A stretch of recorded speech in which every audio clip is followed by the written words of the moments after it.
And we're live. Welcome, everybody. Welcome, everyone. How's everybody doing today? Hey, everyone. We're joined by our very special guest today, Abdul from the Abdul R Watches YouTube channel, all the way from the heart of Germany. Welcome, Abdul. Welcome, Abdul. Great to see you. Thank you guys for having me. It's a pleasure to be here. I love that little what it says on your avatar. Watches are timeless. That's great. Yes. I love that. Yeah, I think it's a good way to go by buying watches, because most of the mechanical watches would outlive us. So why care about how long will this watch be with me? Just enjoy it as much as we can. Absolutely. Great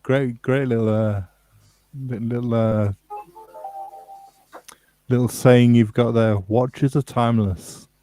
Yeah, that is awesome. I just want to say hello to everybody that's joined in so far. EP, what's up? Junior Johnson, Orange Hand, Mason One, Maynard Joseph.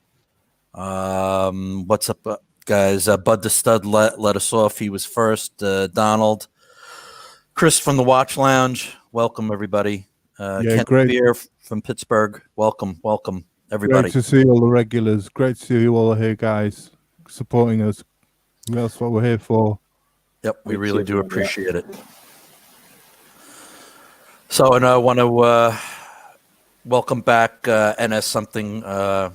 You were sorely missed, my friend, so we greatly appreciate it, and hope everything is doing well with you. Yep. Thank you. Thank you for the welcome back. No problem. Yeah, great to see you again, my friend. So, NS, you want to start us off with some news? Sure. Let me see if I remember how to share my screen. Let me see. And it's a fairly busy news week this week. Yeah, quite a lot happened, didn't it? Yep. Mm-hmm. So I think you should be able to pull up the screen. Yep. I'm going to add you in, and there you are.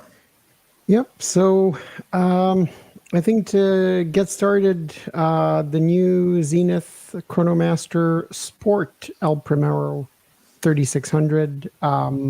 That's kind of an interesting one. It caused a lot of discussion on social media. It is very... I hate to compare everything to Rolex, but it is very Daytona-esque. Yeah, I mean, it is. The polished center links in the bezel that give it away as a Daytona, really, I feel. We could talk about the whole stream about this watch, couldn't we? Yes, really? we could do a whole show just about this, but I think what some people lose track of is that the El Primero was the first automatic chronograph, and that the Daytona actually used the El Primero movement in it. Mm-hmm. So exactly. Yeah, and also I'd like to call out the fact that Zenith had sport chronographs very similar to the Daytona before. The DeLuca in the 80s and 90s. Yeah, their watches. Like they had some gold ones that were almost Copy paste. Yeah, almost copies of the actual Daytona. So I don't think this is new, and it's not like you can. It's not like you can make a chronograph, a sport watch with ceramic bezel, 5 million different ways. And I like it. It doesn't have lockdown pushers, screw down pushers. So, it's not really waterproof.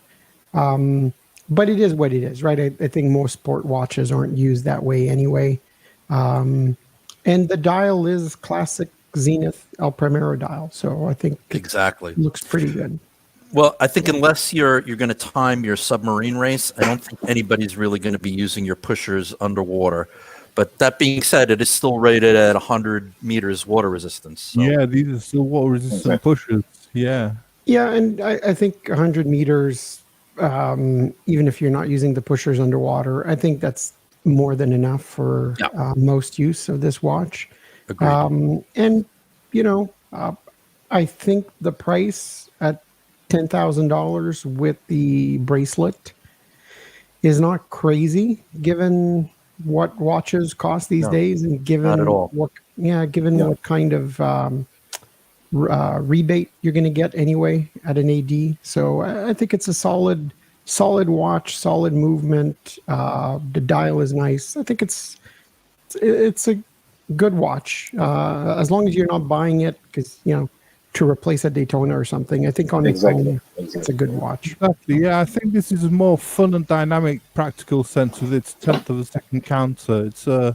made to be worn and enjoyed more than the Daytona, which often, Yeah. stashed away in their boxes to avoid damage and scratches for investment purposes.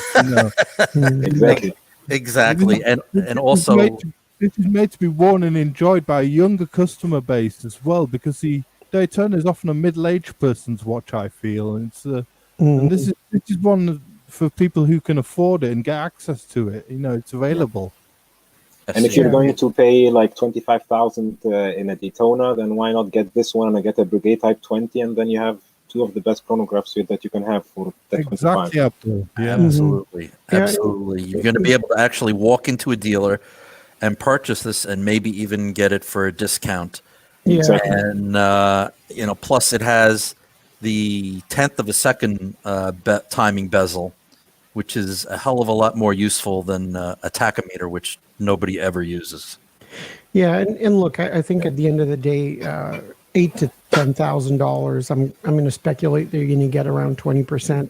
Maybe not the first week, right? But at some point, in the $8,000 to $10,000 range, I think you're starting to be right at the standard for that kind of watch, right? The days of $3,000 automatic sport chronos of this level, I think those days are gone. So I think it's a great watch overall. So Yeah, I mean, with the Daytona, I mean, you have to unscrew those pushers, don't you? I mean, how often the Daytona users really use the chronograph on a Daytona, and it's just become a fashion watch, I feel, and probably use it once in a while just to check if it still works. Whereas this is a really functional, useful piece, I think. With the tenth of a second counter. And I like that they have like different subdials colors, so it gives you a bit better readability, to be honest. Yeah, and that's true. That's true. Zenith El Primero styling. Yeah, it's classic El Primero. But so I'll ask you guys a question before we move on to the next watch, because on a Daytona and on a lot of chronographs like this, dial color is usually like a big source of discussion. Which dial do you guys prefer, the black one or the white one? I'll go first. I've been vacillating back and forth. At first, I was drawn to the white, and I love how it not only looks good on the bracelet, but looks good on that blue strap, which is an option. But then I go back to the black, and how the black is like a glossy black, and very deep. And I don't know. I keep going back and forth. I think if you ask the guys in the chat, like Amin he's loving the black dial. I'm sure there's Chaz from the Berg is also black, and I'm sure there's a bunch of guys that are fans of the white dial. I honestly keep every time I look at it, I change my mind which one I like better. Yeah, I mean, I looked at several videos, and I noticed the white one was easier to read the tenth of a second hand on.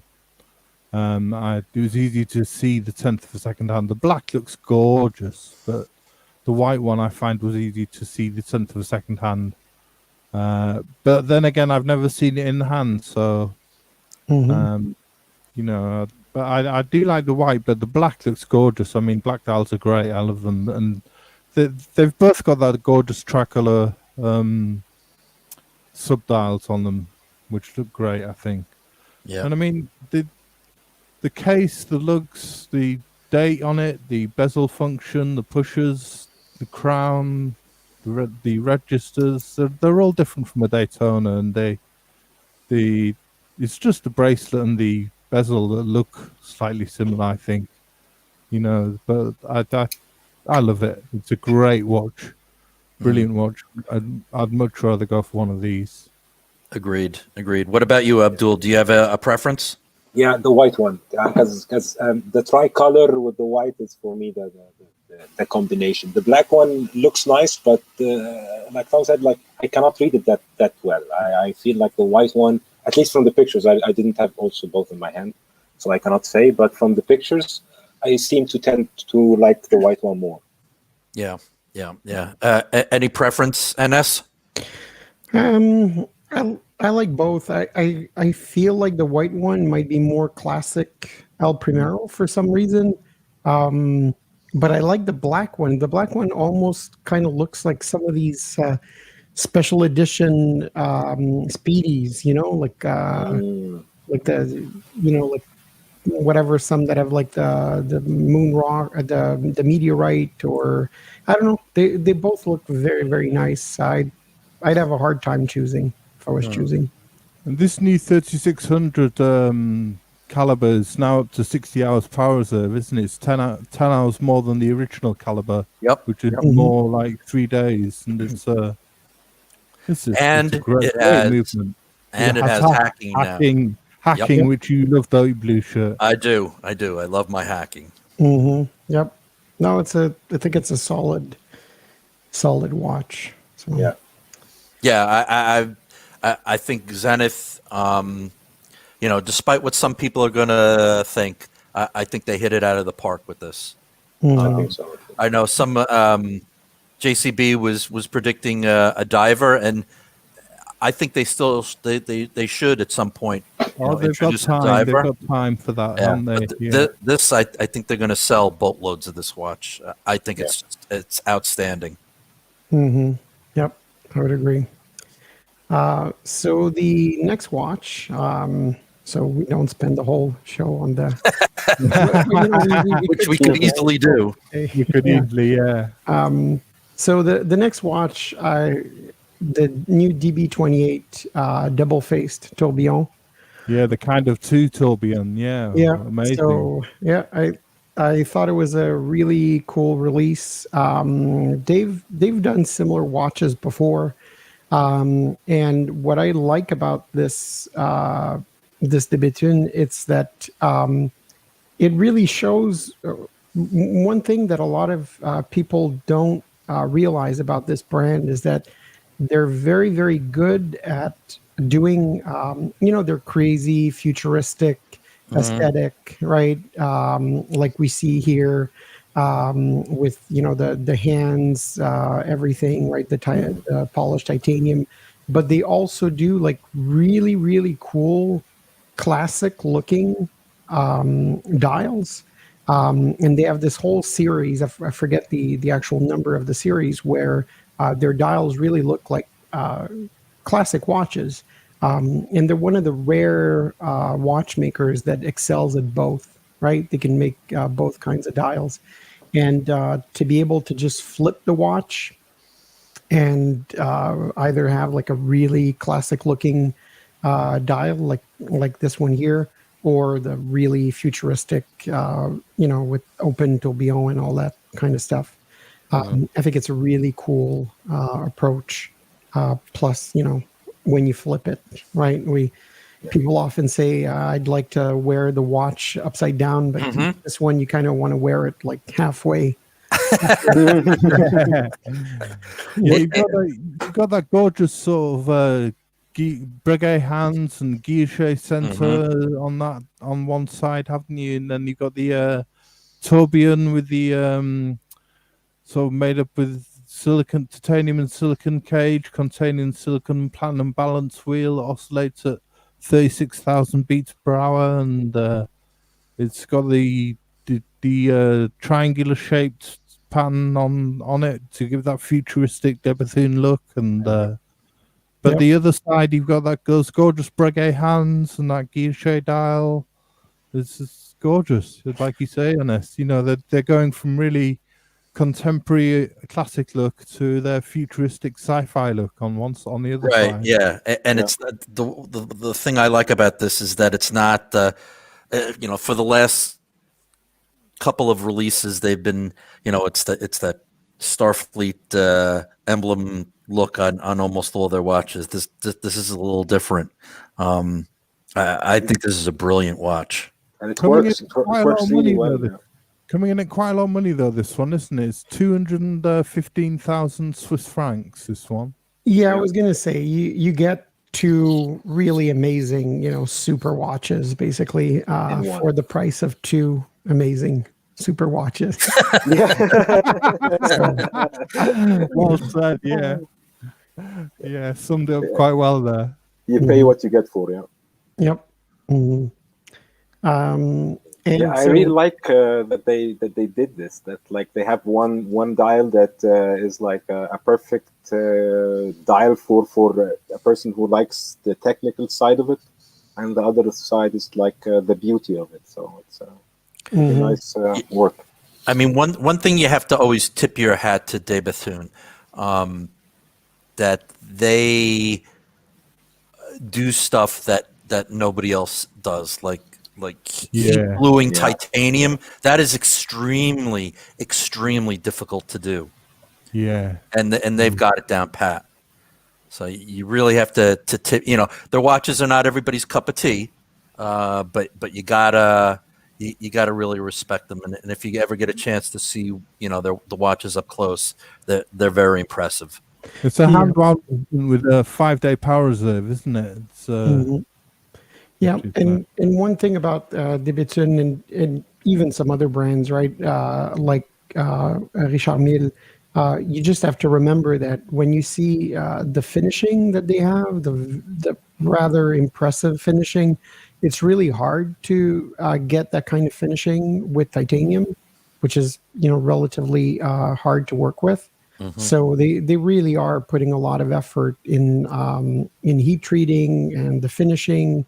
So and again with heat treating, it's not like you can make a mistake and rework the piece. You're basically starting from scratch every time. So it's it's pretty cool. Yeah, they re-engineered their floating lugs on the DB28 here, didn't they, to incorporate their compact pivot case to allow it to swivel in either direction, didn't they? Yeah, they've been improving it a little bit, and you also one thing to always remember is that they can you can always get smaller lugs, right? Even as part of service, they have 3 lug lengths, so it will usually work with a lot of different wrist sizes. So. Mm-hmm. I just want to welcome Dr. Bill Sanders welcome in the chat. Welcome, Bill. Hi. And Bill. And the rancher, Clive Watch Wrangler. Welcome, guys. Appreciate you for stopping in. Yeah, it's interesting with reversible watches. I mean, we've had the Tank Basculant in the late 20s, and then we had the Reverso, and we've had ones from Beauvais, but that really takes a biscuit. That De Bethune, I think it's gorgeous. Mm-hmm. But onto this Work TRex. This is amazing. Yeah, so this is you guys will remember we talked about the new Work case shape, right? That's a little bit smaller, a little bit easier to wear, and they come out with their standard one, and now they've released their TRex variant, which is a patterned metal. In this case, it's bronze. They've used different metals in the past, and this is one of the finishes that they're very well known for. So it's nice to see them incorporate one of their classic looks and finishes into this new case size that from all the reports, right? And I say from all reports because I don't own one of these, so I can't really comment, but apparently they're a lot easier to wear, the new case size. So it's a really cool watch, and it looks very, very good. And here in this picture, you see You see it compared to their older Work 105. The UR 105, Yeah. on the right hand side. Yeah. Mm-hmm. Yeah. I had a hobnail cover for the satellite disc case, didn't it? Mhm. Which Yeah. And I think the that, UR 100 doesn't have one of those because it's a dial. The dial features a twin celestial indicators, doesn't it? 2 and 10 o'clock, which display the distance traveled by the Earth's rotating on its own axis, as well as the distance traveled when the Earth orbits the Sun, which Yep. is quite Wow. interesting. Mhm. wow. Yeah, and a Very nice set of complications. It looks very simple, but nice complications, and the finishing is pretty good too. Right, you see on the back the movement, so it's really well thought out to watch, and it's about a third of the price of that de Bethune. So Yeah. Yeah, 50,000 Swiss francs. This one. yeah, actually a quarter. So. Yeah, it's a cool watch. And I don't want to take the whole show with news. So No, it's okay. Oh, carry on, go for it. Keep going. So I'll move on to the next one. This one did create a big Yeah. stir on social media, right? Uh-huh. Of course, this week, everybody that was never going to buy a 5711 or had no intention of buying one got very disappointed that they really weren't ever going to buy one. So it's being discontinued. They'll probably come out with a new one. So everybody will start complaining that they can't buy the new one at some point. I'm hearing maybe a precious metal variant. Yeah, I think they've already announced precious metal variants of the new case, or at least it's been leaked. I think I saw the leak of the new model. I forget the name, the reference number, because they don't really have names. I forget the reference number, but I think it's been leaked. It will probably not be in stainless steel right away. Right. But yeah, so one of the Instagram watches is getting replaced, and it's causing a big stir. So Did you see that some of the gray market dealers have this watch now listed for $120,000? What? That's Unbelievable. Yeah, it's weird because so at the end of last year, right, a lot of gray market dealers were saying they weren't really moving at the crazy prices that people were asking for, and the gold ones dropped quite a bit, right, on the gray market. So, like I always say, I think there's a difference between the price that people are asking for and what the watches actually sell for. So, Right. But if you want to, my opinion has always been, Patek makes really, really cool watches for that kind of price, right? $75,000 and up. They make amazing dress chronographs that I would buy over this any day of the week. So Yeah. 5960 just like is so much better watch than Nautilus, and it's on the second-hand market so much cheaper. But yeah, it's good. So, yeah, I always want to make sure I don't come off as anti-Patek, right? Because I really like a lot of their watches. No. But really, they make really, really cool watches for that price. And I don't think this is one of them. So, Yeah, no, I think that we can all agree that none of us are huge fans of the hype Pateks, but love and respect their complications and their dress watches and their chronographs. Definitely. And just paying $50,000, $60,000, $70,000, $120,000 for a $27,000 watch is just insanity, and Yeah. that's what I think turns most of us off. Mason One says that he hopes if they come out with a new Nautilus model, hopefully they'll go back to the properly secured links instead of the cheapo pins and sleeves. Indeed, Mason One, you're absolutely right. Patek, it's time to leave the pins and collars behind and move into the 21st century. So on that note, we'll spend the least amount of time on the watch that people obsess the most on social media this week. The beautiful, this one, love it. Yep, the Cartier 100th anniversary. It's a really nice watch. Comes in different metals, different color schemes. I think a lot of the press agreed that it's maybe pricey, but a nice watch if you're into that kind of original Cartier style, right? Yeah, coming in at $30,000, isn't it? This one. Oh, yeah, it's steep. Look at the curve of that. Wow, that's nice. Yep. Yeah, no, 30,000 is a bit much, to be honest. Yeah, Yep. I agree. Mm-hmm.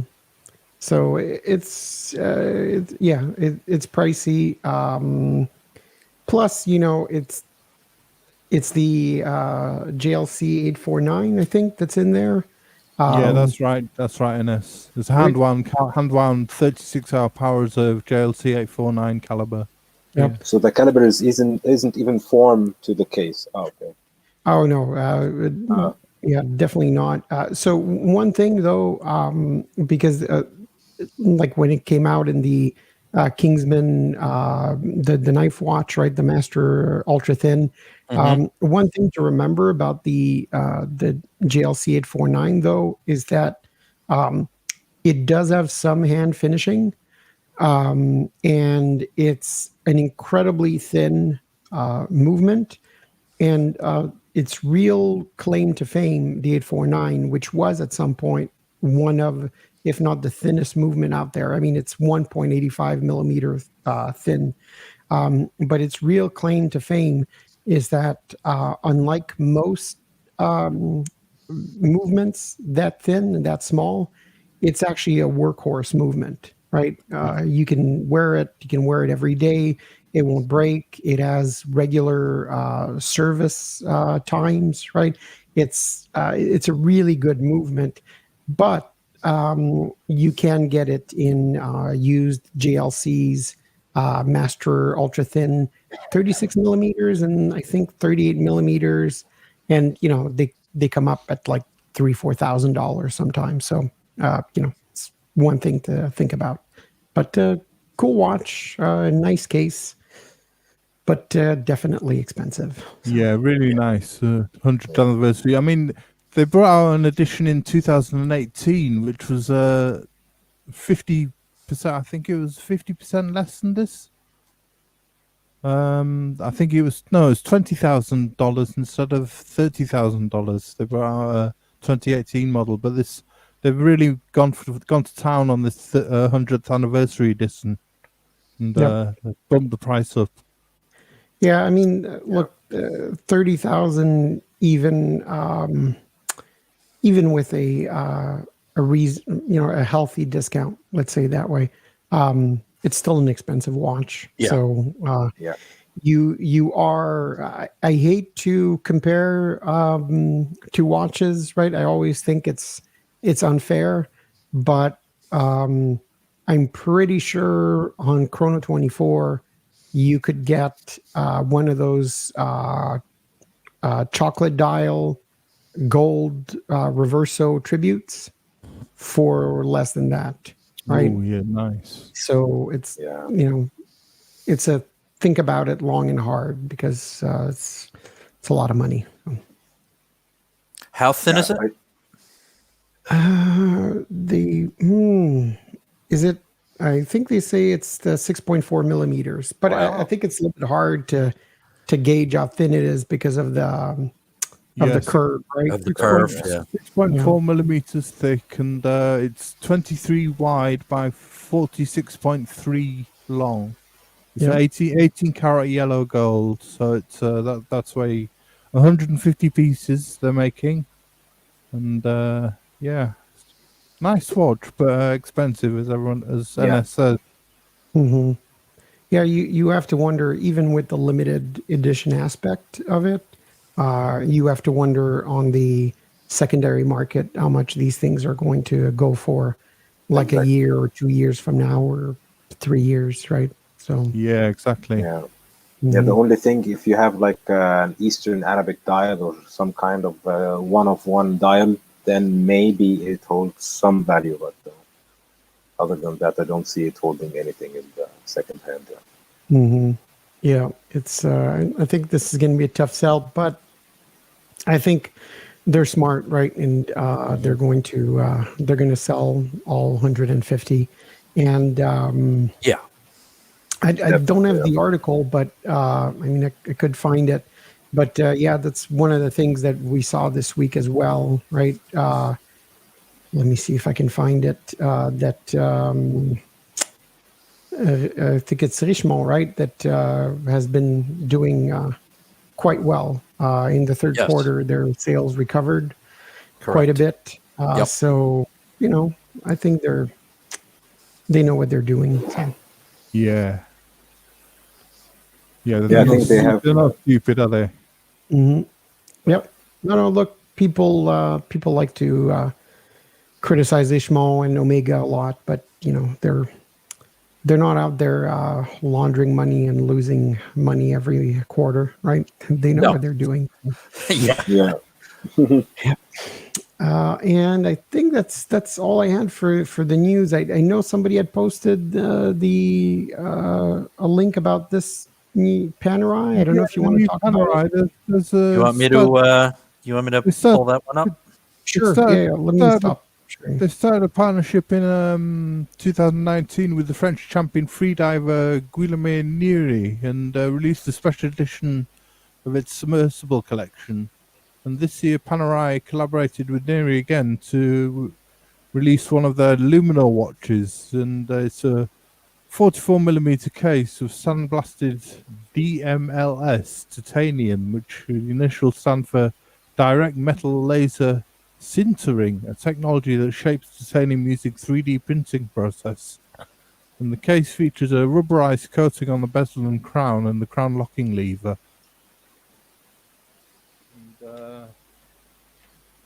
The black dial has a dégradé effect, and that Panerai says looks like the shades produced as sunlight filters through the depths of the sea.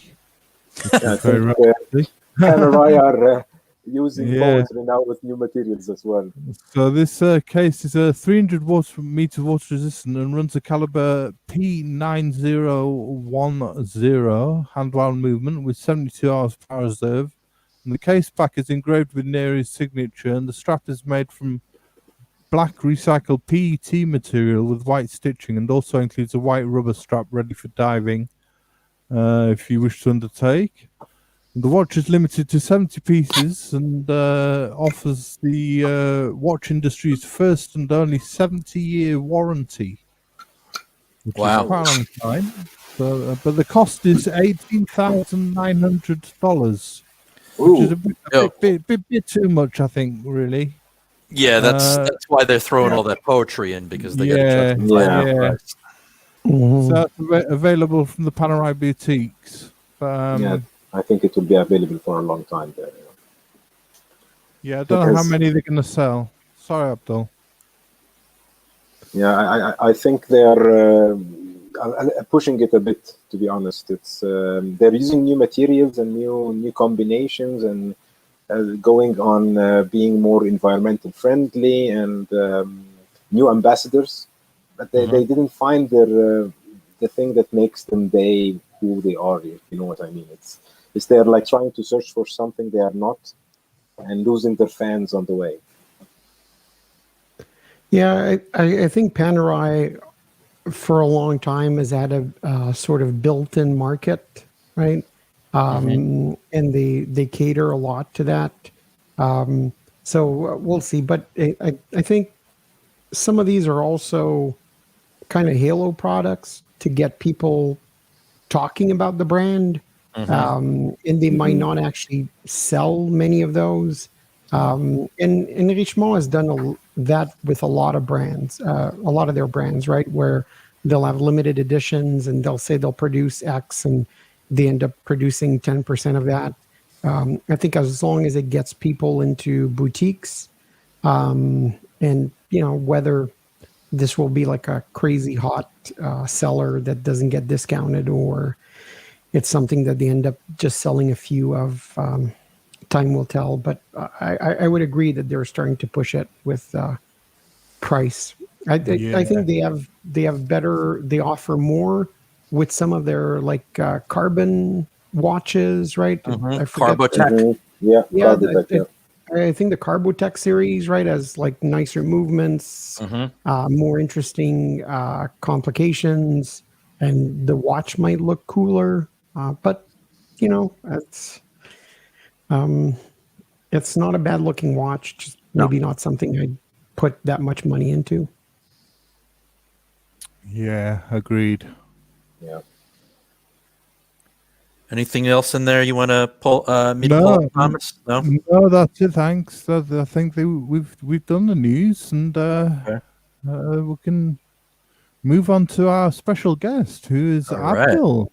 So, Abdul, tell us about yourself. You've got yourself a YouTube channel, haven't you? Abdul R Watches. Yes. I have a small YouTube channel where I review the watches that I have or the watches that I'm buying, and making like a couple of watches tips, and sometimes making videos of opening watches and trying to repair them. Until now, I wasn't successful in repairing my watches, but trial and error. Hopefully, will be more successful in the future. So we're going to show a few photographs of some of the watches in your collection, and quite amazing photographs. And when did you first catch a watch collecting bug then? I had like a couple of quartz watches when I was like maybe 10 or something, like an Orient quartz watch, triple date, and a Fortis with a moon phase that I got both from my dad. That was his when he was young. And I had before that like a Swatch watch and a Casio, but I'd never looked at it as something that has any kind of emotional part, or it's just something to tell me the time. And until I got my first mechanical watch that my dad gifted to me when I was 13, which I still have until now. And up from that point, I just went crazy. That the first couple of years, I usually took watches from my grandfather and father, because they both have watch collections, both totally different watches. But that's how I knew what I like and what I don't like. So it was for me more or less borrowing with the intent to keep. Sometimes they ask me to give them their watch back. Sometimes they forget. But and then the first payment that I got in my first job after university, I got my my first real watch. And then it started up from there, just buying watches, seeing how it feels, and then sometimes I part ways with it, and sometimes it stays in the collection. I didn't intend to have a big collection, but it just happened, because sometimes it's hard. That's a very familiar story. It happens with a lot of us. Yeah. So tell us a little bit about this watch. This one was actually my favorite chronograph that I got. I got like 3 years ago a phase of chronograph, so I really liked chronographs. So I bought a Zen 356, a couple of chronographs, like not famous brands, but they had the Lemania 5100 movement. So it was all about the movement of the chronograph for me. And then I wanted to collect all the Venus and the Lemania and chronographs from maybe starting from the 30s till the 70s.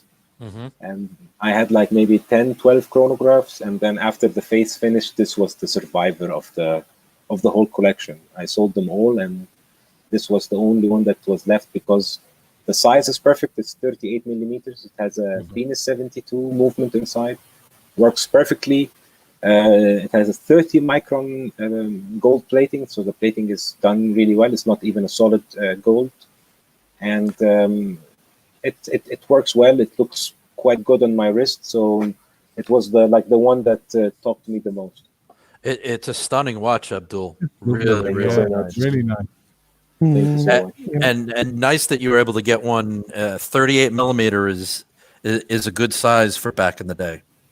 Yeah, this was the oversized because it's from the 50s, so it was like an oversized watch, and 38 for them was like it's too big at that time. Yeah, it's very nice, and there's actually a lot of brands back then that those that combination of numerals and indices.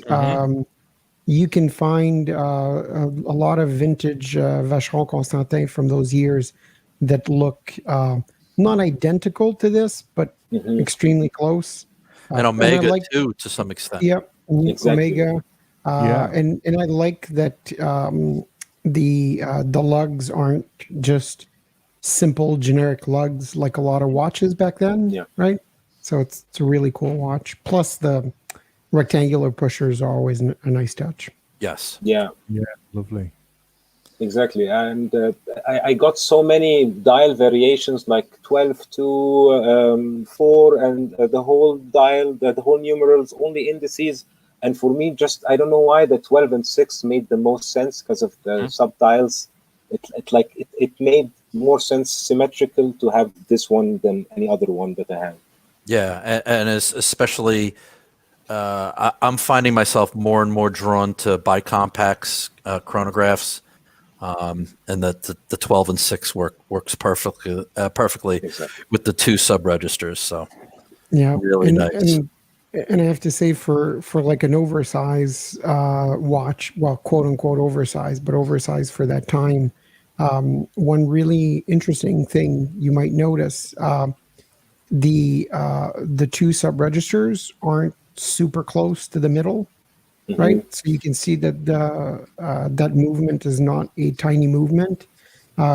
You have a lot of oversized watches, including modern ones, right? Like the Zenith Elites, the dress watch line that I think they have models that are 42.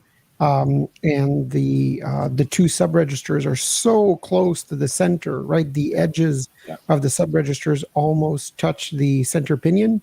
This is a really well balanced dial. It is. Yep, it's a really cool watch. It's really nice. It's beautiful, and you would never know that this was gold capped or gold plated. Because the gold looks in incredible condition. You know, I thought for sure this was an 18 karat gold watch, but anyway, before we move on to the next one, I just want to welcome a longtime friend of the channel and all of us. Howdy from Texas. Welcome, my friend. Howdy. Yeah, howdy. Hello. So Abdul, you started your interest in what started your interest and motivated you to start the channel? I was buying and selling watches, and I had a lot of friends that I was asking me about watches. And I like to research. Like my job is research. I work at the university. I teach, and after my PhD, I want to continue in academia. And I enjoy researching. So when somebody asks me, like, how do I do this, or why is this water rating like this? And I started researching. And then one of my friends was just telling me like a joke, like, why don't you make a video and send it to us so it's easier for us to digest?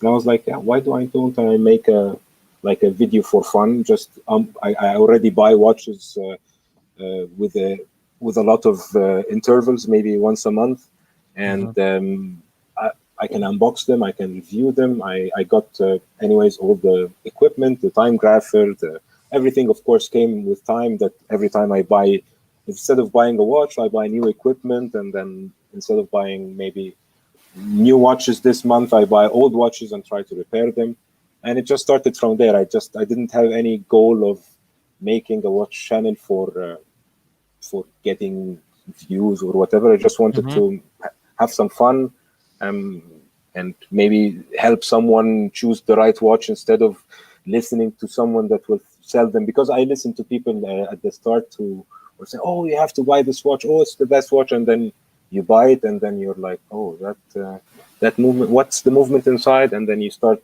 researching, and then you find you bought a dog shit watch. Sorry, but yeah, I was going to say you're very thorough in your videos, showing the viewers the movements, the case backs, and putting the watches in time graphers and giving dimensions on your video on your videos, and your views on the watches and how long you've been producing the videos for your channel. You know, it's just great stuff. Thank you so much. Thank you so much. And I encourage everybody who's watching us, please subscribe to Abdul's channel. It's really cool. You're going to see some watches that you've never seen before.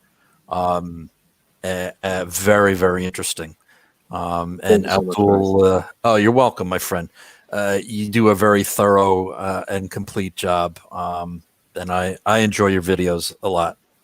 Yep. I would agree. And what I like about your videos too is how I think there's way too much of a commercial aspect to a lot of channels, right? Pushing the same 4 or 5 watches, and I think there's a huge place in the hobby, especially in vintage, to buy really cool, interesting watches that don't necessarily cost 5-6 figures. So I think it's really fun to see some of the watches that you come up with. Thank you so much. Yes, exactly. I think it's getting kind of boring when you open your feed and you have like 6 or 7 people that you're subscribed to and they're talking about the same watch. I'd like to hear your opinion about the same watch, but it gets kind of boring after the 3rd or 4th time that you hear, "Oh, this watch is great. You can get this watch from this dealer," or whatever. Yeah. Okay, so we'll move on to the next watch. Tell us about this one. Yeah, this is a Bergana dress watch from the 60s.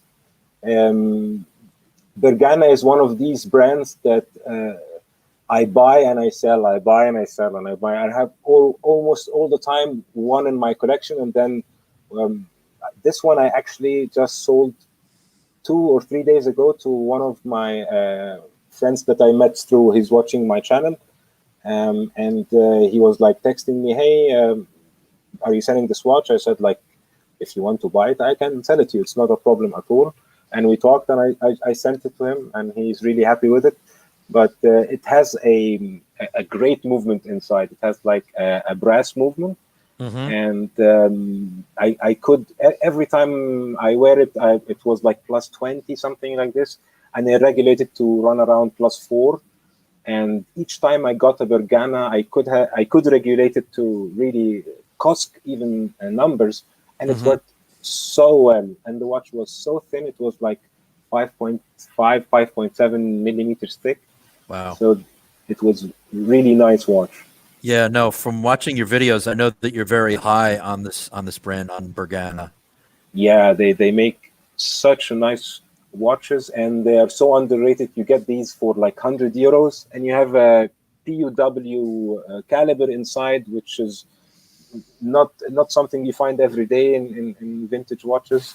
And the dial is just very cool. It's very simple, and although it's 33 millimeters, it had a lug to lug of 42, so it were actually quite well on my wrist. I have a 16.7 centimeters, so 6.3 inches wrist. Okay. So it's not too small, to be honest. Yeah, at least in my opinion. It's got some long lugs, which help it greatly. Yep. And I from the picture, I can see that the lugs aren't drilled. They're drilled kind of like in the middle, so not too close, not too far.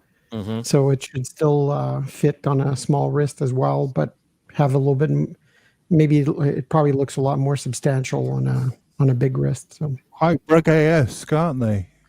yep. Mm-hmm.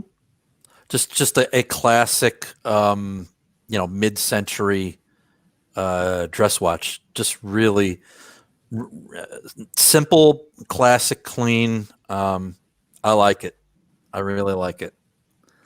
Yeah, I love these simple designs, and this one especially has like instead of raised indices, it has like engraved indices. So when you play with it in the light, it does look quite nice with the domed plexi. Okay. All right. So we'll move on from that one. So you focused on vintage watches then, Abdul. What drew you to that genre? Was it price or availability or? I actually started maybe with vintage when I was very young, because it was like the only way I could get watches when I was like 16 and just finished high school and then in university. Didn't have income, so I was like, okay, this watch. I go to my dad. My dad had like a pretty big collection. He was this kind of guy that likes to have maybe 5, 6 of this Seiko, of this G-Shock, the golden Seiko, and a couple of other brands. And my grandfather, on the other hand, had his own, like, he was a banker, had his two-tone Datejust, and for the normal days, he had his Rolex Date, very classical watches, has like one Zenith for dress watches, one Rado for the just going out, and just borrowing the watches from them, and some of the watches, of course, I didn't return, but it just created this love for vintage watches, that because all the watches for me were like, this watch is from the 60s, this is from the 70s, this is from the 80s, and for me it was just this is what drew me into it, because getting something new wasn't that exciting for me. It was like, the exciting part is like, I'm wearing my father's watch, or I'm wearing my grandfather's watch, and it just made this connection with older and vintage watches, and it just started from then. I had a phase where I bought divers, but even when I bought like a new diver, I always like go to vintage, and of course the price of vintage watches does help buying more and more watches, because it's much more cheaper. I just want to welcome Rajiv Marajay. Hey, Rajiv. Hope everything is well, buddy. Yep. Always good to see you. Long-time friend of the channel. Thank you for joining us. Rajiv, yeah. And we will move on to the next one. Beautiful Alpina. Yeah, this is one of my favorite dress watches. This watch, I wanted to buy, when I first started collecting vintage watches, I wanted to buy a Patek Philippe Calatrava that looks exactly the same as this one. And I wanted to buy a watch. I usually buy a watch first to try how it looks, that is similar to the look of the watch, but much, much more cheaper. So I found this Alpina, mint condition, NOS, new old stock. I even broke the crystal, but I got a new crystal for it, and I got it, and I was like, why would I buy a Patek Philippe that looks exactly the same, but I would pay 10 times as much? When I have this one, it looks just fine for me, and I fell in love with it. I totally forgot about the Calatrava, and I didn't buy one because this one was just enough. For me, it wasn't about the name. It was more about this look, this simple, elegant look. Yeah, I mean, it's a stunning dress watch. It really, really is. It has everything that you'd really want in a dress watch. Yeah, because for me, I go to conferences. I used to go to, now with Corona, it's online, but I used to go to conferences, and on the academic field, people don't like flashy watches, I think. And when I used to go to conferences, I used to take like maybe for a week of a conference, I used to take like 7 watches. But I took like these kind of watches, which even every day, if I wear a new watch, they won't think like, oh, he's wearing now a new another Rolex or Tudor or whatever. they look nice, and some people come and ask me like, "What is this? I've never saw it before." I'm like, "Yeah, this is Bergana from 1950s," and they tend to start more conversations than people looking with some kind of, I don't want to say jealousy, but some kind of predisposition about the person who's wearing a Rolex watch or a hyped watch or whatever. Mm-hmm. Just really, really nice. I love it. Yeah, lovely. So we'll move on to the next. Thanks so much. Yeah, no worries, man. Mm-hmm. So how many watches do you actually have in your collection, then, Abdul, at the moment? Do you know? At the moment, 31. 31, wow. Yeah, I just counted them before the show. How many watches have you had in the past? Do you know? Oh, we lost count. I lost count. I had an Excel file, and the Excel file was up to like 400 something, and then it got deleted. I can't find it anyway. You can't keep track of everything, can you? Yeah. You've got a very deep rabbit hole there, my friend. Wow. Yeah, I even tried to stop it by buying straps. Now I have like 100 straps, so the problem is not going away. Wow. Yeah. Wow. Tell us about this beautiful Rolex. This is my latest acquisitions. I actually got this to give it as a present to my mom when I go back to Egypt the next vacation. It's a Rolex Datejust 1625 thermograph from '69. Nice. And it's just a pretty nice watch. My mom always wanted a two-tone Datejust. My grandfather had a two-tone Datejust, but he gave it to me before he passed away.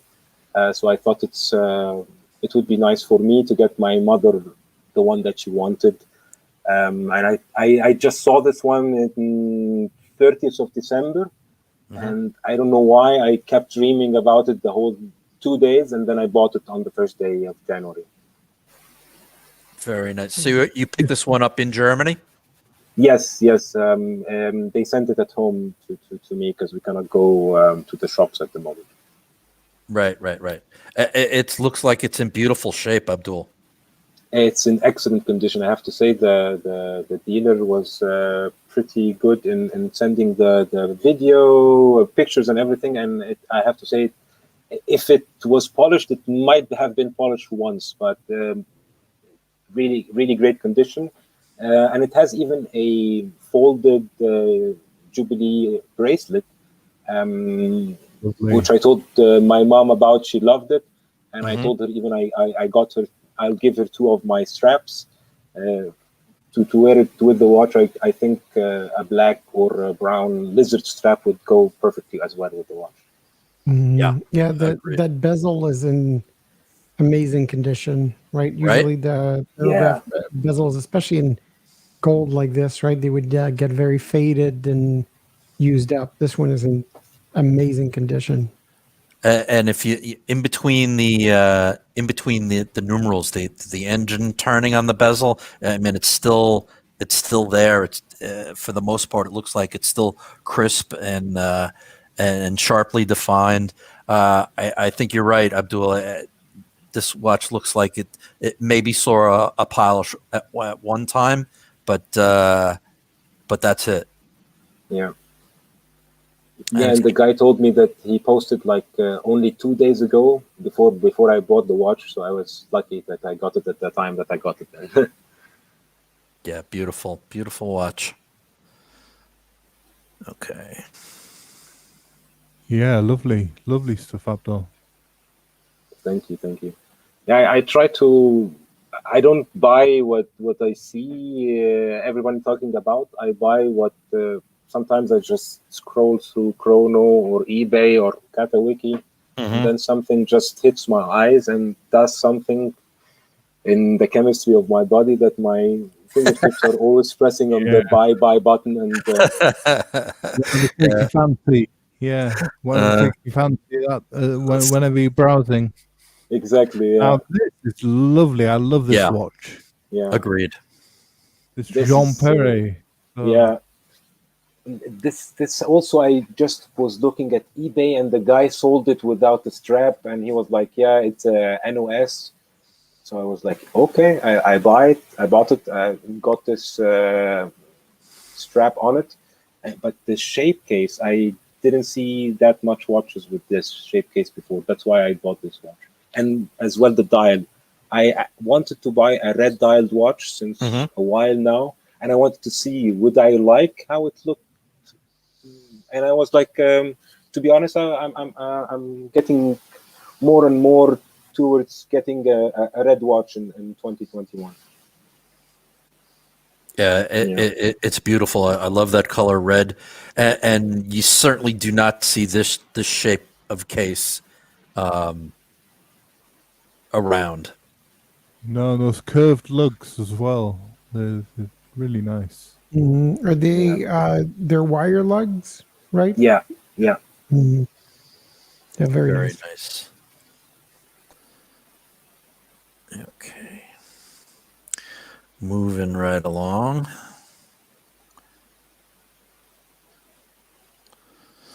Another Rolex. That's like the one watch that I will never sell if I have to sell my watches. That's my grandfather gave me this watch before he passed away, and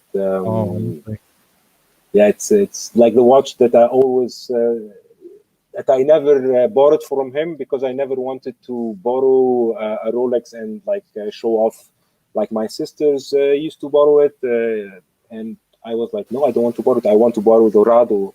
I want to borrow the Zenith Movado because nobody knows these watches and they look cool. And I don't have to say when someone tells me, is this your watch? Or did you buy this watch? Because it's a Rolex and I'm a kid. So I didn't want that. And then when he gave it to me, it was like something that I thought, okay, this watch I will give it to if I have grandkids, I will give it to my grandkids in the future. Yeah, lovely to be handed down the family. Yeah, exactly. Yeah, that's a special watch, and it's in good condition, and it's just really sharp looking. Yeah, the bracelet is almost like new. It doesn't have any kind of give on it. So it's my grandfather only wore it like in weekends when he was going out, and the rest of the week he was like wearing his date or his Rado. Very nice. Okay. So next up.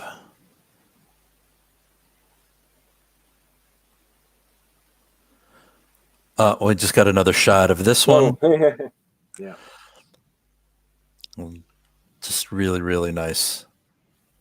Yeah, the black dial with the rose gold. I never liked actually two-tone watches, but this watch made me like two-tone watches. Yeah, I completely agree with you. It's beautiful. Okay. So you say that you prefer small watches, Abdul. Is that mainly dress watches then? Yeah, I like smaller watches in general. In divers, even I like smaller watches, but I do enjoy a big watch. Like I enjoy the Black Bay, the ETA one, the 41. I have a Marine Master, which is 44 millimeters. Yeah. But I wear only these watches when I know I'm like, I wore my Fortis when I was diving in the blue hole or when I was swimming.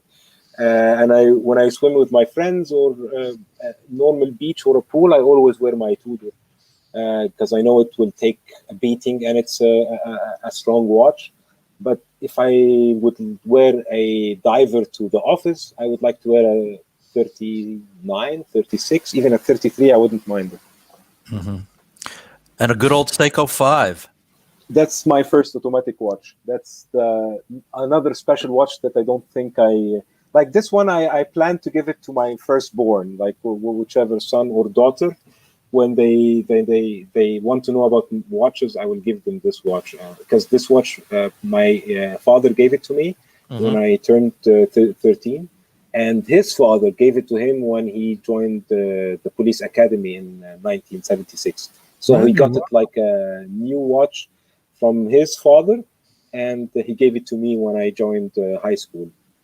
So is that a super compressor case there with an inner rotating bezel? Exactly, and you have like you choose the day of the month in the sub dial. You can see that there are the days, Right. and then you can like have like a perpetual calendar per se. Huh. Wow. Interesting. I don't think I've ever seen this before. Yeah, I tried to search for it online. I didn't see any other models from it. Very, very interesting. Yep. Okay, and moving right along.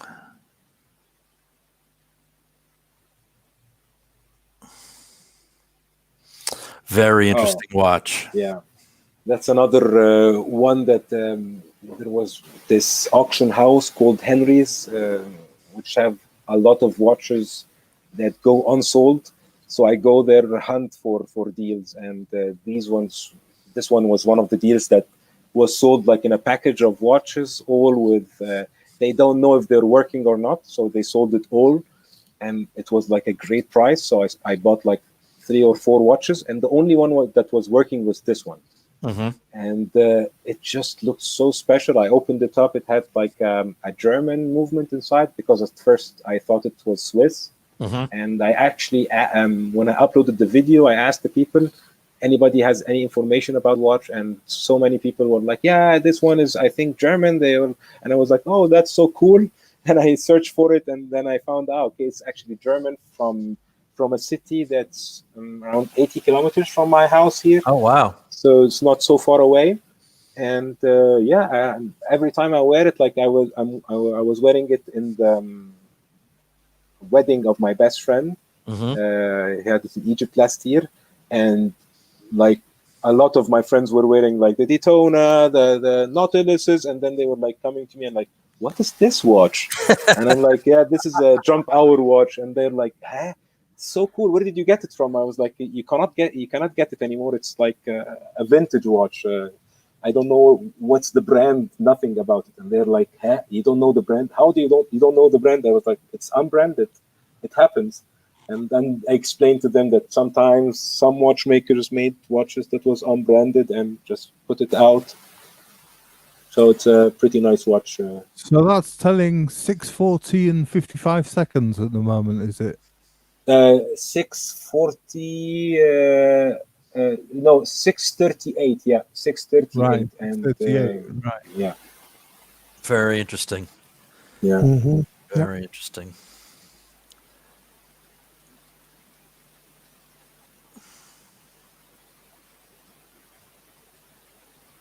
Another shot of this watch. Yeah. Beautiful. It's a nice shape. Yeah, it's a perfect shape. It's like 36 millimeters, and I think for me, to be honest, 36 millimeters is the best case size. Mm-hmm. Because it's just a small amount from each side of the wrist, and everything looks symmetrical. So I really like the shape as well. Yeah, really nice. Really nice. So, how we doing? Okay, we're doing all right here.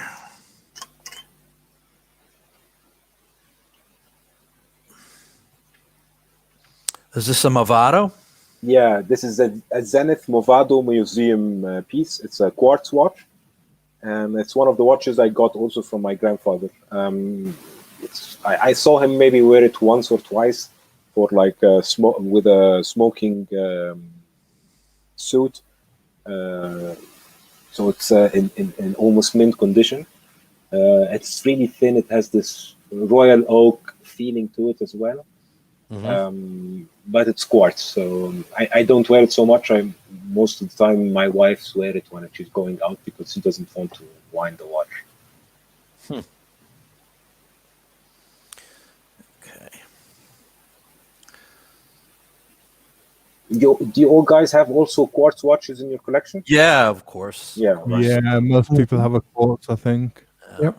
I have several. Beautiful Rado. Yeah. Yeah, That's lovely. another quartz watch from my grandfather. And this is one of the watches I saw him most wear. even the bracelet on the underside has so much scratches from like disc scratches and just wear and tear. I just every time I see this watch, it reminds me of my grandfather. So it's one of my special watches as well. Right. I don't wear it so much because I'm not a flashy guy. I don't wear gold or anything. Like if I have to wear gold, I'd rather wear like white gold or platinum or something like this. So it's more subdued. But I usually take it out maybe once in 45 days or something. This is a very interesting watch. Yeah. This is fascinating, this one. This is Please this is a Raketa Copernicus. It's a Russian watch, and it was made in the 80s to commemorate Copernicus, which was actually a Polish astronomer, an astronaut, sorry, and it's supposed to symbolize the sun, which is the hour's hand, the moon with the minute's hand, and when they come together, you have like an eclipse. And the cool thing is that the dial has like a silver, very rough pattern to it, so it's more or less like the moon surface. And I see in the chat, Raketa is rocket. Yeah, exactly. Raketa is also rocket. Yeah. Interesting. I was going to ask you what your favorite genre is, but I think it looks like it's dress watches, isn't it, Abdul? Yes. I love dress watches. I love two-handers, and I love when they are so simple that you can just look at them for hours and find like new small stuff that you don't think that you find. Like when a watch has a lot of text and it's like 44 millimeters with 4 lines of text, and I feel like I'll be lost in the watch. Nice diver. Yeah, that's a Tudor 94400. So it's a Submariner Snowflake. Very nice. And it's actually 33.5 millimeters, so small. Oh wow! But when I wear it, people don't notice at all that it's small. They think it's a normal one. And actually, in the past maybe a couple of times we traveled, my wife, not this last year, the year before, she was wearing it, and each time we go to an airport to the watches area, I'm wearing my Datejust or my Tudor, and they're always like going to my wife, "Oh, your watch is so nice. Oh, your watch is so cool. Oh, it's such a cool watch." And I was like, "Yeah, I gave it to you. You don't have to tell them it's his watch, not my watch." But yeah, it's a nice watch that I really like, and I enjoy, and my wife enjoys as well because of the size. And I feel like it doesn't take from being a diver that it's a small watch. It just looks cool, to be honest. Yeah, very nice. Very nice. Yeah, that's a lovely example of that, Abdul. Really nice. Thank you. So that's pre-snowflake hands, and that is it. Exactly, 84. Wow. And an Explorer 2. Yeah, this watch took me 4 years to decide to buy. Like when the time came to buy my when I wanted to buy another watch, and I was thinking about getting a Rolex, and the time came and I thought, okay, my grandfather had a Datejust, so why not get a Datejust? I really like the Explorer, but it was like more of a nostalgia thing. And I didn't plan to take over my grandfather's watch after he passed away or something. So I was like, I want to get a watch that looks like his, but not too flashy, like a two-tone. So I got a Datejust, and then a couple of months later, I thought about buying the Explorer, but ended up buying the Tudor Black Bay. And it just every year I'm like, okay, should I buy it? No, it's okay. And then last year I was like, you have to buy it. It's been going up in price. You can buy it this year, so why not just get it and enjoy it? And to be honest, I've never been happier with a watch. It's such a useful watch, and it goes pretty well with every occasion. Yeah, it's a fantastic watch, and that one looks like it's in really nice shape.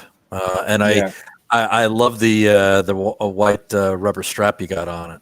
I was just it looks really nice, right? Yeah, it looks great on that white rubber B. Yeah. Thanks.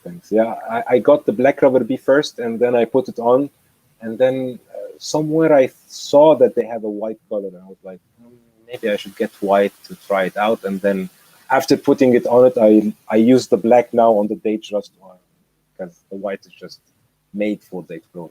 Yeah, agreed. And another Datejust, beautiful. That's my first watch that I got with like my the first salary that I got in Germany. After I came here, I did my master's. I had already watches and everything, and then after I finished my master's, I had to look for a job. So I sold a couple of watches to stay here longer, and then after I've worked the first couple of months, I was like, now it's time to get me a nice watch.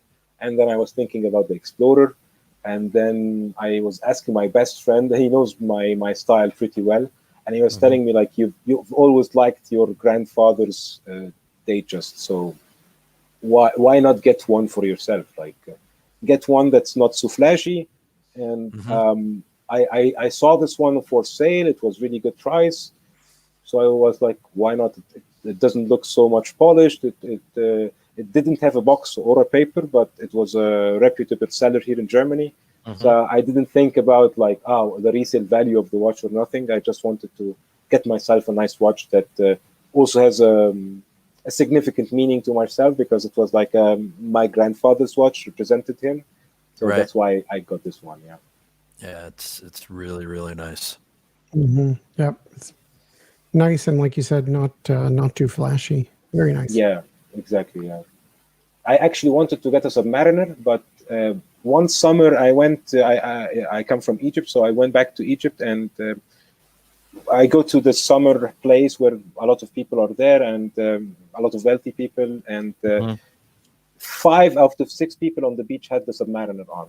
So I was like, okay, no, I will work hard and get this one watch to be one of 6. No, I'd get something that I like, that at least I have some kind of... Exactly. Yeah. Another shot of it. Beautiful. Yeah. The background is the Black Forest where I live. That's perfect. That watch, does double duty. It can be a dress watch. It can be walking around town or going out in the forest watch. Exactly. And I think it's like everybody's like sports watch. Come on, like, I'm not making any sports that needs that kind of watch. So for me, this is a sports watch. It has 100-meter water resistant. I can swim with it if I have the chance. I can do anything I want. It's water resistant. It does all the jobs that another sports watch does, doesn't it? Really. Exactly. Okay. All right. I think most deep sea Rolexes don't even see a pool, so they're always seeing an office.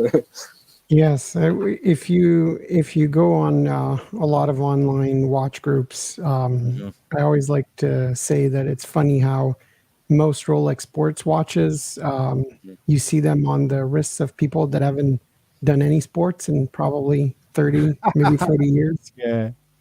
And could probably use a little bit of physical activity, but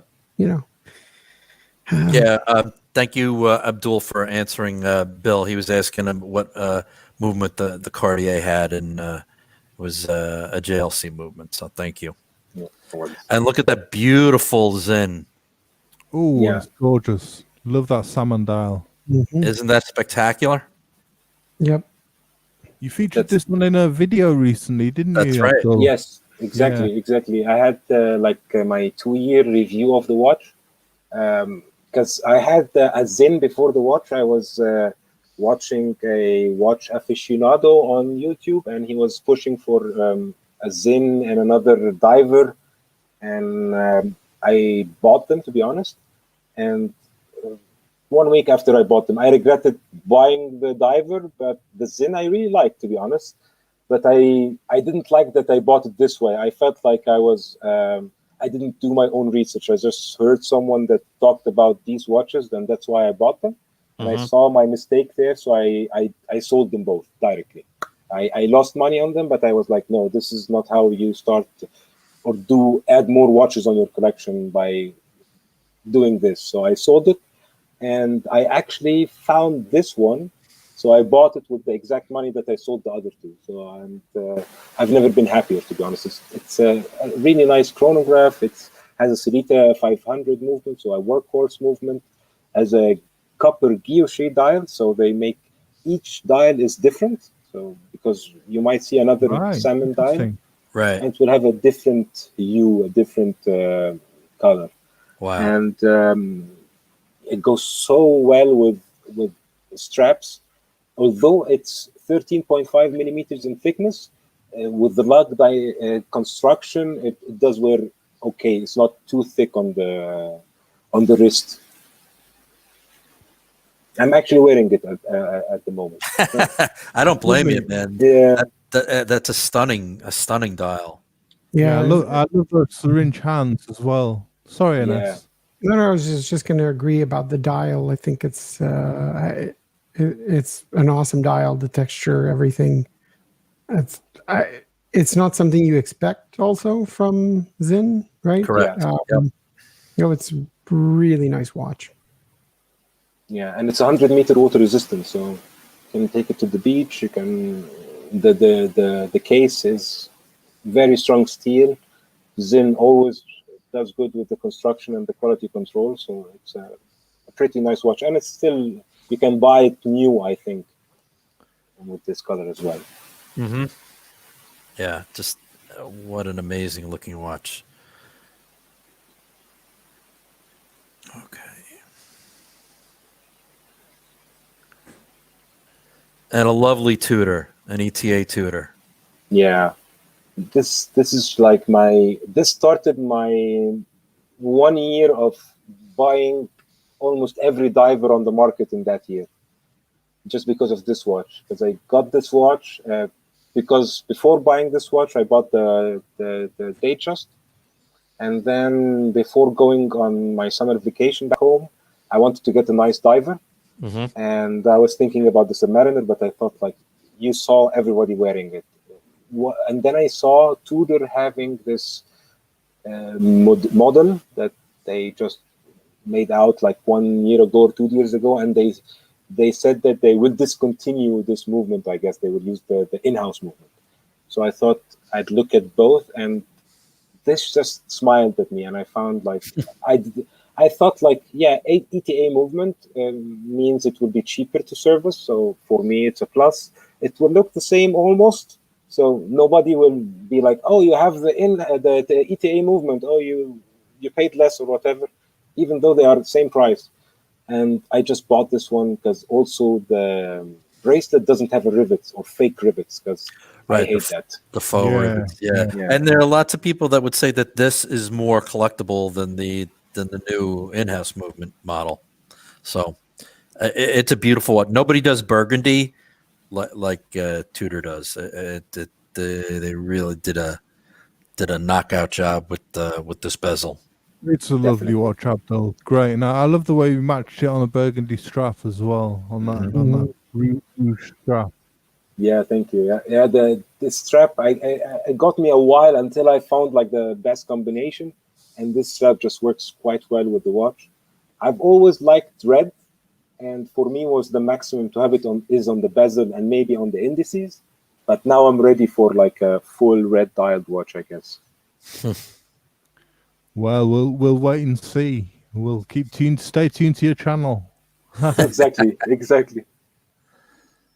My New Year's resolution was not to buy a watch every week, at least, like I did like last year. So I'm until now I'm holding myself. I only bought the watch for my mother, and I bought a lot of tools. That's the thing. So Gotcha.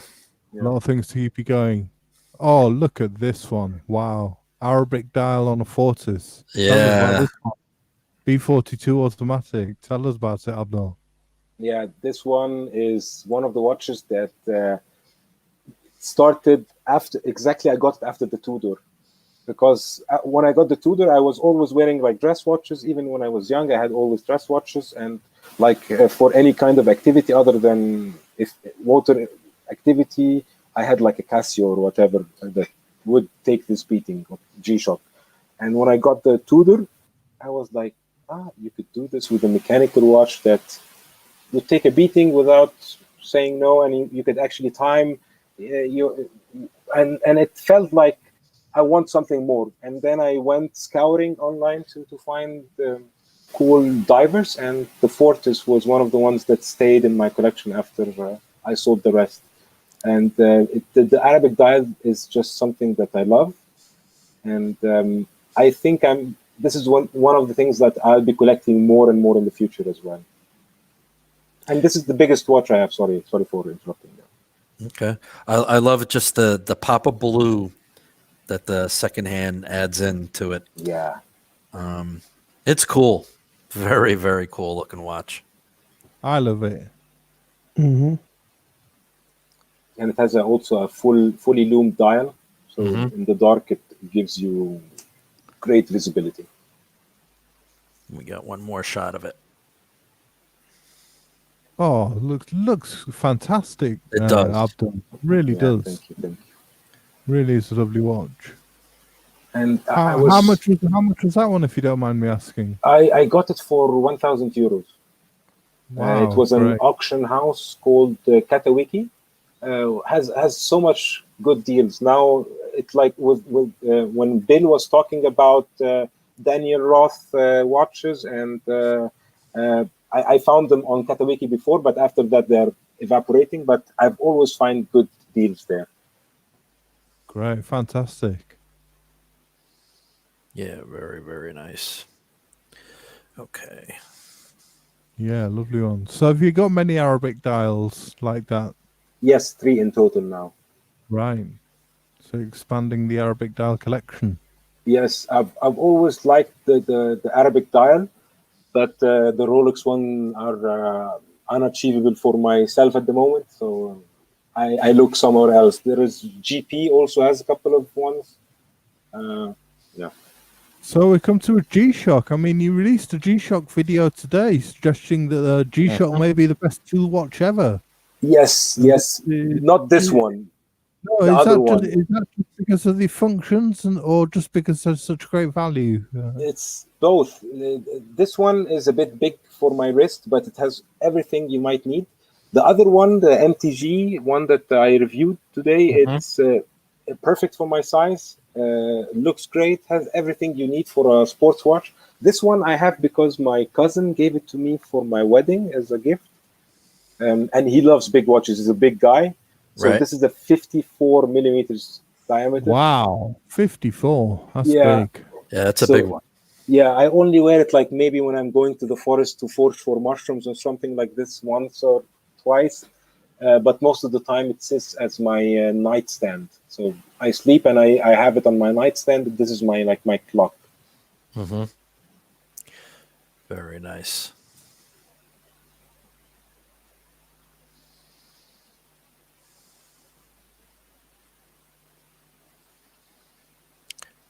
And another G-Shock. That's the other G-Shock that I was telling you. The one that was in the video today, wasn't it? Exactly. That and actually this watch, I had a funny story.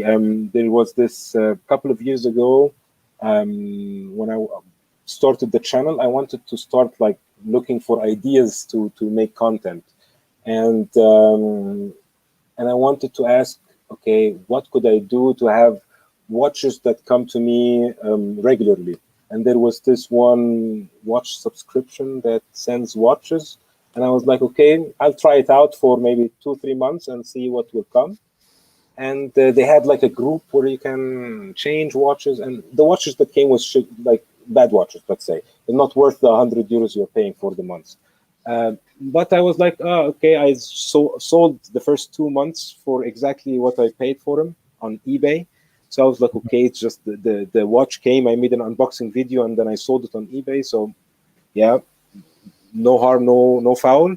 And then the third month came and I got a diver that everybody wanted. And then I was like, okay, I never had a black, all black G-Shock.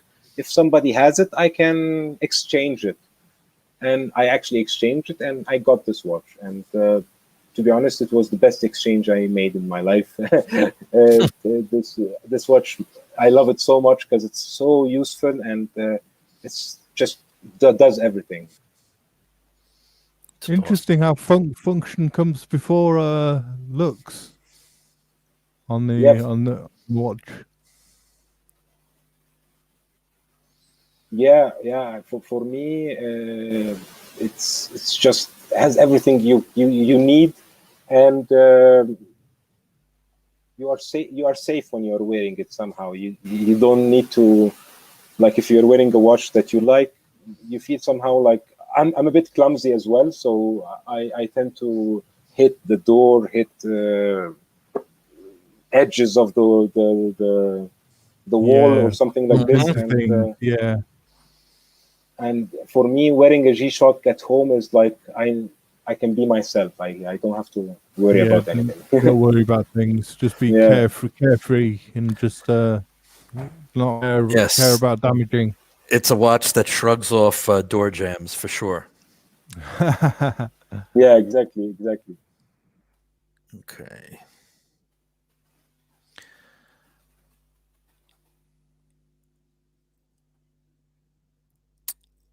Very interesting watch. This is an interesting one because you said in one of your recent videos are you over the bronze watch fad? Mm-hmm.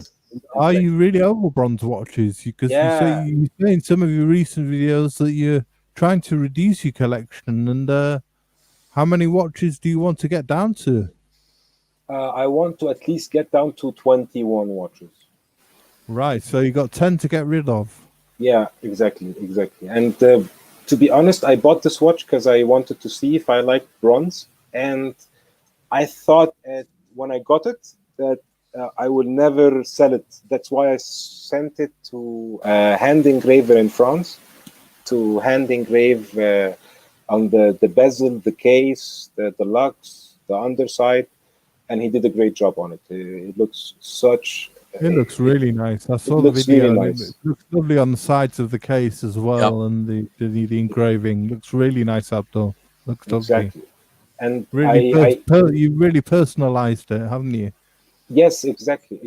And I even a lot of people were asking me, like when I made the video, they were telling me in the comment section that I can use citrus to clear the blue patina, but I actually forced patinate to reach this blue color. I took it a couple of times to the beach, and then I put vinegar and salt bath for the watch to accelerate the process. And for me, it's just, I don't know, it's not, I'm not wearing it that much anymore because I'm not going on vacation. I used to take it on every vacation because it was like my beach watch, my outside watch, and like my beater diver, let's say. And now the past year I've almost stayed at home the whole time. I don't know, maybe if I start traveling again, the love will come back. But at the moment, it looks so nice. I have this emotion with it. Like, I love it, but I somehow now I'm not enjoying it as much as the other ones that I'm wearing. The novelty's worn off. Yes, right. Yes, exactly. Definitely interesting.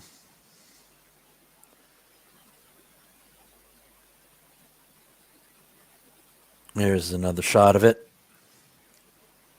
That's before the force patina, yeah. Very cool. And it works pretty well. Like it's has a Celita movement inside, Celita 200. On the time grapher, it was like +4, +5, something like this. Pretty good. Can't argue with that. Yeah, exactly. Are you over the bronze watch fad? Do you think that'll be one that? Do you think that'll be one that goes? Yes, I think so. I think so. You think you get rid of that one? Yes, yes. Because I felt like, how many watch could I wear? Like I have a roundation. I wear a new watch every day, but even with 31 watches, I tend to go to my Instagram just to look at which one I wore the day before, so I don't go back to it. For 31 watches, you've got one for every day of the month, haven't you? Yeah, exactly. But sometimes you're like, you tend to grab the watch that gives you the more pleasure than the other one, and then you find like, oh, this one I didn't wear for the past 2 months. Agreed. Yeah. And another Arabic dial Orient, very nice. Exactly. Yeah, love these Arabic dials, Abdul. Love them. Thank you. Me as well. I thought like I had to pay so much for an Arabic dial, but this one is like 140 euros, so pretty affordable, and it's 39 millimeters, so it's perfect size. Because the Fortis is a 44, so in comparison, this one could be worn in an office setting, on a leather strap. Funny, I put it on a rubber strap that costs more than the watch itself. So I got the rubber strap for actually my Rolex Explorer for the red, and when I put it on this watch, it just looked so good on the Orient. I thought like I shouldn't take it off the watch because it complements the watch so much better than it complements the Explorer, than it complements any other watch. And Clive's saying you need to get some self-control with 31 watches. I don't think he can talk. Yeah, I try my best, Clive, but I think he's got quite a few watches stashed away, haven't he, Clive? Yeah, it's a little bit of the kettle and pot.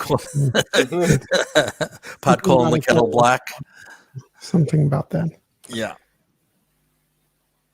Another really nice looking watch.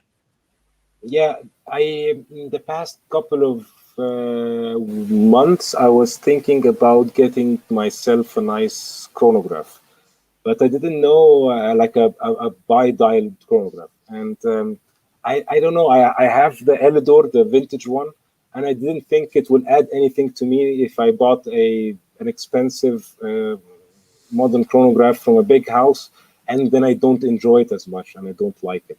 So I thought, okay, I'll get the color configuration that I like on a pretty inexpensive one, or affordable, let's say, and try it out. And if I like it, I might go for a higher priced chronograph that has the same, let's say, design cues. And until now, I'm pretty nice. I'm pretty happy with it. Yeah. This is a Seagull, isn't it? Exactly, it's the Seagull. It has like a ST19 movement. It's a Venus clone movement. Clone of the old Venus movement. Yeah, exactly, with a swan neck regulator. It keeps great time. I last time I put it on the time grapher, it was like +5, +6. Oh wow! I didn't get it, to be honest, to keep it in my collection. I just get it to try it out. I did the same. I got like an homage, let's say, Panerai, to try out the size. I found out it's too big for me, sold it, never bought a Panerai. And for me, this is just an experiment to see if I would wear it that much, or maybe it's not something that I should put more money into it. It's a lovely looking watch. Nice and not too expensive, nice and cheap, and pulls it off with a great look. Yeah. The strap matches the subdials as well. I think you pulled that off really well as well. Yeah, that's one of the strap that I got for the watch as well. I saw the strap that came with the watch. It's unwearable, so I thought that I'd buy something that matches the subdials. Nice. All right, we're down to the last three. Arabic dial Seiko 5. Yeah, that's the Seiko 5 with the Arabic dial. It's 41 millimeters, so it's a bit bigger than the Orient. And it's actually normal Seiko 5, but it's only 50 meters water resistant, so it's not that sturdy. But I just got it because of the Arabic dial, to be honest. The size is a bit too big for my wrist. It has like a 52.5 millimeters lug to lug, so the same size as the Fortis. But yeah, it's a good watch. It's not the best one that someone could get with a let's say Arabic dial, but I like Arabic dial, so in my budget this is not bad. I think it's great looking. I love these Arabic dial theme you've got going here. It's really nice. That's a whole little sub collection with that going. Yeah. So, Abdul, as well as the watch reviews and unboxings you have, you also have podcasts on your channel. Tell us more about them. You haven't done one for a while, have you? But they seem to be in German and on the Dennis Hauser channel. And Exactly. Were they a brief collaboration, or is that something you're continuing to do? No, this is something that we're continuing to do, but because of the COVID rules, we tend to close ourselves because he's not taking any visitors. I'm as well not taking any visitors. And so we decided, okay, well, we'll try to meet, or we will meet. We did one time online. It wasn't so good because we're always used to sitting together. And he's just he lives one street away from me, so we actually met online, and then we found out that he lives one street away from me. And so I started out with taking some parts of my collection to him and talking about like my collection and my idea about collecting. And each time I buy like 3-4 watches, I take it to his house, and I explain my thinking about why I bought these watches, and if I decided to sell them as soon as I got them, or how I decided to sell them or keep them. It's pretty fun. I like it, and it's in German because I speak also German because I teach and I work with the German language. So yeah, it's a pretty fun activity. To be honest, he has a big channel. Especially in Germany, and the tools, and he makes a lot of knives and stuff like that, videos, and he's a pretty fun guy as well. Yeah. Great stuff. Great stuff. All right, here's another shot of that Seiko 5. Oh, the super compressor case, yeah. Yeah, I put it on a new with the perpetual calendar, you say, wasn't it? Yes, exactly. Wow, that's very very interesting.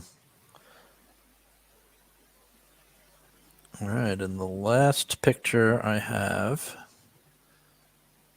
is just another shot of it's a Seiko Alpinist.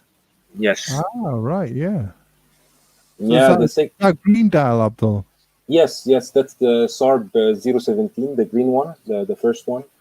And it's I had like a phase also maybe 2016 or 2015 where I wanted to collect every Seiko watch that there is, like get the Presage, get the Alpinist, get every watch that you can find that has Seiko on it, because my first watch was a Seiko, and my father has a lot of Seikos and he likes also the brand, so I was going for like getting a lot of Seikos. And I was watching a lot of YouTube as well with a lot of people like saying, oh, this watch is good, this watch is good.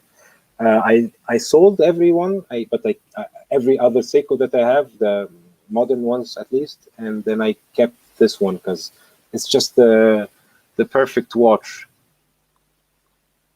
I'm not a big green fan, but I like this green. It's lovely. And the gold, the gilt hands and numerals and markers. It's an excellent combination. It's a lovely looking watch. I love the photo as well. It's great photos. The setting with the trees in the background. Yeah. Really goes with it. Alpine.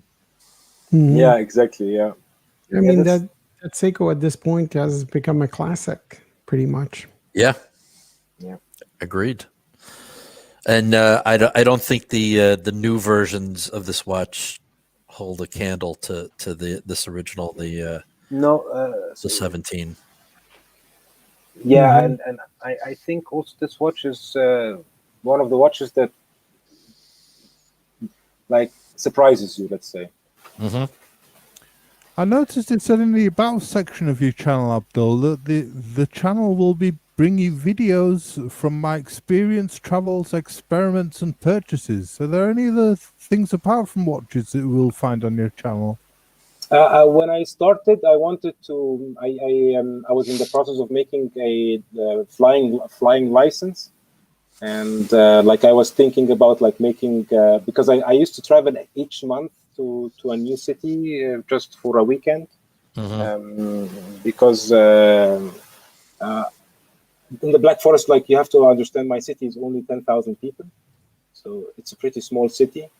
6,000 are students, so without the students at the moment we don't have anybody. But at the moment I'm not traveling, but before that I was accustomed to traveling every month, so I was thinking about making like videos from my travels, because I always go to boutiques and talk to the people, and all the catalogs, all the stuff that I have is just from talking to these people and going to Basel World each year. Wow. So I thought, okay, I'll make like videos of all these stuff and upload them. But for me, I was always thinking about like I had like maybe at the first like when I started like 70 or 80 subscribers, and I was like, okay, I'm making a lot of videos, but it seems like it's not working. I don't have that much people watching. And then I was thought like, are you doing it for the people? Are you doing it for getting more subscribers, or are you doing it for yourself? So I was like, just do it for yourself. Do what you think you want to do. So I was like, okay, I want to do unboxing videos for the watches I get, and review them, and do like videos about topics that I find important. Like I remember doing a video about the Corona situation in January, and my video got like this COVID thing under it, and I was like, okay, maybe it's something that interests people to know that about watches and Corona, watches and investments. Like I did an episode about, or a video, not an episode, a video about Bitcoin, for instance, and watches, when Bitcoin was still 3,400 into last year. And I was telling people, if you're buying watches for investments, you are idiots. You should buy an investment commodity, buy gold, silver, Bitcoin, and put your horses there, but don't invest in a watch and think, okay, I'll 3x my Daytona money. Right. It doesn't work that way. Right. Yeah. I'm glad. Thank you for adding that in, Thomas. Abdul, do me a favor. Once this video posts, just post the link in the comments, and I'll pin it. We'll do that. So people can find both your YouTube channel and your podcast. Yeah. If you're, I'm assuming you're on Instagram too. If you want to. Yes, same name, Abdul R Watches at Instagram. Okay, just post everything you like, and I'll pin it. Yeah. I'll pin it in the comments. Perfect. It's been fantastic to hear from you, Abdul. This is an amazing collection of watches. It's been lovely, great that you've been able to share that with us, and lovely to have you on the show. It's brilliant. Yeah. Lovely. Yeah, we really want to thank you, Abdul. It's a very interesting and diverse collection of watches, and we really appreciate you coming on and sharing it with all of us. And my pleasure. Really. We'd just like to point out to the punters that we've still got our 4 watches for $30,000, 4 watches for $30,000. We're going to spend next Sunday's episode. Besides the news, we're going to focus on that and pull up, bring up everybody's choices. So if you want to submit it, 4 watches. If you had $30,000, no Rolex, no Omega, I will post the email address, and you can send it to us. Yeah, send them via email, or you can put them in the chat now if you want to. We've had quite a few already, so we've got a few from Logan Hall and Mason One and Alex in Spain and EPRFA and James Con 11. We've got some from Clive. We've got ID guys sent us some, so we've got a few to go with, and anybody who wants to chuck in a few more, that'd be great. Yeah. So I just posted the channel email address. So if you haven't done so already, please please give us your choices. I should say. Did you have any you wanted to suggest to us, Abdul? I actually had like a big piece of paper that I wrote, and I tried to try to have one watch in each of the categories. But did you meant by 4 watches with 30,000, or each watch is 30,000? No. No, A total of watches. 30,000 US dollars. Total of 30,000. Any 4 watches, just no Rolex and no Omega. Yeah, I think I would go with the Bulgari Octofinissimo chronograph GMT. Okay. That's my GMT chronograph watch. I would go with a Tudor Black Bay 58 for my diver. Okay. Nice. And because I actually thought about and I will take I think I have enough money for an Armin & Strom Gravity Equal Force in steel. Wow. I think it's like 17,000. Wow. Okay, that's definitely a left of field watch. Interesting choice. Yeah, and for my 4th watch, I think I have a dress watch. I have a complication watch. I have a divers, and I think a fun watch, a Grand Seiko SPG 211 Snowflake would be perfect to complete the 4 of them. Very nice, Abdul. Good set. That good set. Very good. I like the Octofinissimo. That's a good choice. And if just say to Junior Johnson, you don't have to bother about pictures. Just Just send the names. That's fine. We'll do that. All right. So again, I want to thank Abdul for joining us this week. We truly appreciate it. Please check out his channel, Abdul R Watches, his podcast, and his Instagram. Thank you to everybody who's joined us in the chat. We really appreciate it, guys. Spread the word if you can. And I want to thank my 2 friends, Anna Something and the man, the myth, the legend, Thomas Burnett. Thank you, Lucia, for manning the controls. You've done a great job today. It's been brilliant. No worries. Thank you so much for inviting me, guys. It was a pleasure talking to you guys, and I've always liked all the conversations that we had, and I really missed the daily conversation with Bill that we had on his live stream. And I keep hinting to Bill that he needs to maybe. I know he doesn't want to go back and do the daily live streams, but maybe more than just the. I know he's doing 2, but they're both on the same day. Morning and afternoon on Saturday. Maybe he sneaks in one more, because I'm with you, Abdul. I missed those. I missed chatting with the same group of guys. For a while, it was every day. Yeah, and I don't have friends that enjoy watches as much as you guys. Like my friends, all they know is like, okay, this hype model I want to buy, or I want to get a new watch because my watch is not working. Or the other type of friends which like, oh, you bought a watch for 200 euros. Oh, that's so much. Why? And, it's pretty nice to have people that I could watch it with without feeling like, okay, they will be thinking like, are you crazy? You're buying a watch for this? And for me, I don't even have a big piece or something like a Grail watch that I paid so much money in. But I enjoy every piece the same, to be honest. From the watch that I bought for a couple of hundred or maybe less to the more expensive pieces that I have. Yeah. All right, everybody, again, thank you so much for joining us. We truly appreciate it, and we will see you again next Sunday. Give us a thumbs up. That'd be great. Yep. Thanks, everyone. Thanks, everyone. Take care. Next week. Take care. Bye-bye. Later, fellas.